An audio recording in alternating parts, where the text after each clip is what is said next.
My name is Alessandra. I'm Italian. I'm 27 years old.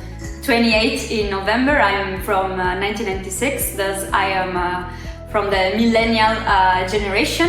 I work in Brussels at the European Vocational Training Association as EU policy manager and project team leader.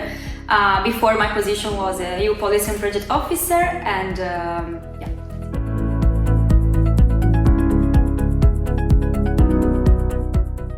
So if I find myself in a recruitment process for a job, I think what leads me to accept the position is to be provided with clear information about the salary, the benefits, the working hours, like be provided with clear information before I start. So there's no need, I need to ask about practical details once I'm already there, and just to avoid to have bad surprises, let's say.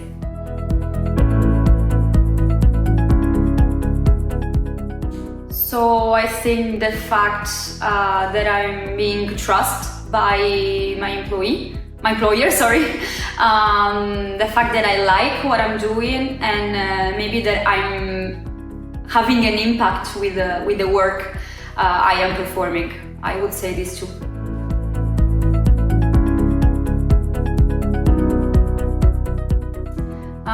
So I would say maybe extra holidays, because in Belgium, compared to other countries, we don't have enough. So having some extra days as a paid holidays would be great. Then of course meal vouchers, also the teleworking allowance that we have in our organization is actually good, because it allows you, of course, to have a margin to work from home and to have a work-life balance and being more flexible, and also to mitigate the cost of energy that you use for working from home, so the Wi-Fi, the light, and everything else.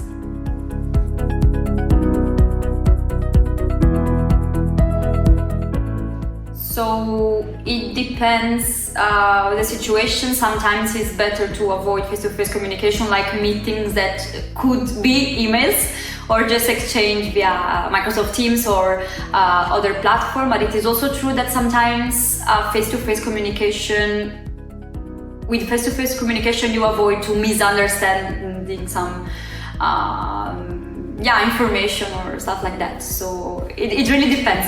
I cannot make a choice.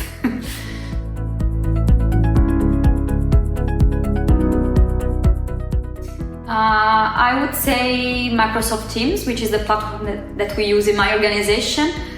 It has several functionalities. Also, if you need to have a quick call, you can do it. And it's very efficient, and for the moment, I would say this one. I would say Microsoft Teams, which is the platform that we use in my organization. It has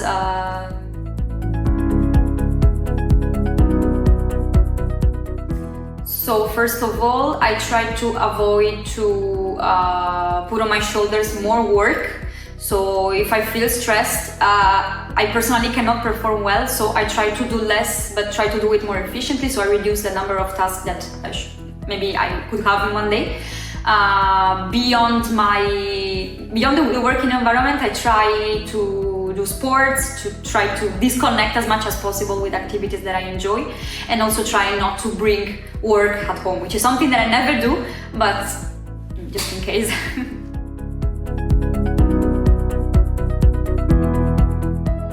So I have to say that working remotely gives me more flexibility to organize my day, to do also small things at home, like you can do the laundry while you're working, or cooking your meal in your lunch break hour. But I have to say that coming to the office at the same time, in the office you have more connections with your colleague, you have lunch together, so it's more about connecting with your colleagues, and if you enjoy it, why not? But yeah.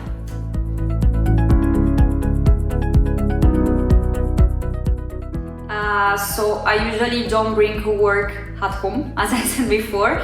I don't like overtime. I think we all should work according to the hours that we have outlined in the contract. I did it in the past, but it was just for very exceptional situations. Otherwise, I never open my laptop during the weekends. I personally think that we don't save lives in the job that me and my colleagues perform, so there's no need to interrupt your weekend with working tasks and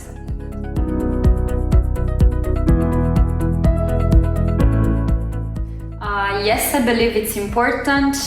We know very well due to the work that we do here in EFTA, the labor market is constantly evolving, and so the skills required by the industry. So I think yes, it's important to educate ourselves, even if it's for personal purposes. I personally like to study, and I like to learn something new that I might eventually apply in my work or in a future work that I maybe be performing in the future.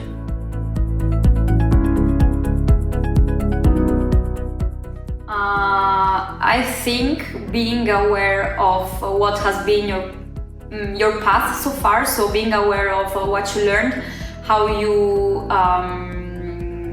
manage to go through problems that you might have faced, how you cope with problems, and also being aware of your success and how you manage to achieve them. Because of course, if I'll be involved in a recruiting process for a new job, for me it's very important to have a clear view of what has been my career path so far.